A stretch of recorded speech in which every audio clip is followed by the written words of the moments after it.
Bahan alami yang baik untuk batuk rejan.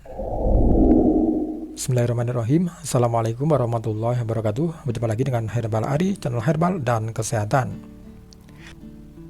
Kali ini ada bahan alami untuk batuk rejan. Batuk rejan umumnya menyerang balita. Namun demikian, kadangkala anak-anak di atas umur balita pun tidak luput dari penyakit ini. Penyakit ini menular tetapi setelah satu kali terkena, biasanya sudah menjadi kebal. Penularan penyakit ini lewat udara dan melalui pernafasan.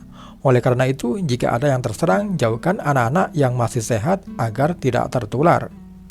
Batuk rejan mula-mula hanya seperti penyakit batuk biasa, tetapi lama-kelamaan batuknya semakin parah dan semakin sering. Pada waktu serangan batuk, muka anak-anak kelihatan merah sekali. Urat-urat bagian leher dan kepala menonjol ataupun tegang. Jika dahak yang ada di kerongkongan tertahan, biasanya anak kelihatan megap-megap atau sesak nafas, dan nafasnya kadang juga bisa berbunyi. Kadang-kala juga mengeluarkan darah sedikit dan muntah-muntah. Kelopak matanya kelihatan tebal. Penyakit ini akan lebih berbahaya jika ada komplikasi dengan bronkitis. Penderita batuk rejan harus banyak istirahat dan tidak boleh berlari, berteriak, dan tidak boleh sering menangis. Penderita tidak boleh makan makanan yang mengandung es, minyak, dan makanan yang amis termasuk ikan kering. Saat malam menjelang tidur, bagian dada dan punggungnya digosok dengan minyak telon. Untuk bayi dan balita jangan lupa diberi imunisasi DBT. Berilah makanan yang bergizi tinggi untuk daya tahan tubuhnya. Berikut ini adalah ramuannya. Ramuan yang pertama adalah menggunakan bunga belimbing sayur wulo, yaitu sebanyak 1 genggam, kemudian kayu manis 1 jari tangan, kemudian cengkeh 11 biji, daun kemukus 11 biji, dan gula batu sebesar telur itik 1 biji.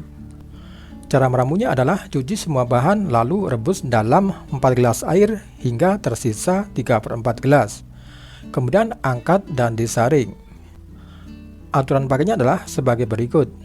Bayi umur 3-6 bulan 4 kali sehari masing-masing 3/4 sendok teh. Kemudian bayi berumur 7-11 bulan 4 kali sehari masing-masing 1 sendok teh. Kemudian anak umur 1-3 tahun 4 kali sehari masing-masing 2 sendok teh. Kemudian anak yang berumur 4-5 tahun 4 kali sehari masing-masing 1 sendok makan. Kemudian anak 6-7 tahun masing-masing 4 kali sehari dan 2 sendok makan. Oke sobat herbal, itu tadi bahan alami yang baik untuk batuk rejan. Semoga informasi ini bermanfaat. Jangan lupa tekan like, share, dan subscribe-nya, dan ikuti terus Herbal Ari. Terima kasih saya ucapkan. Wassalamualaikum warahmatullahi wabarakatuh.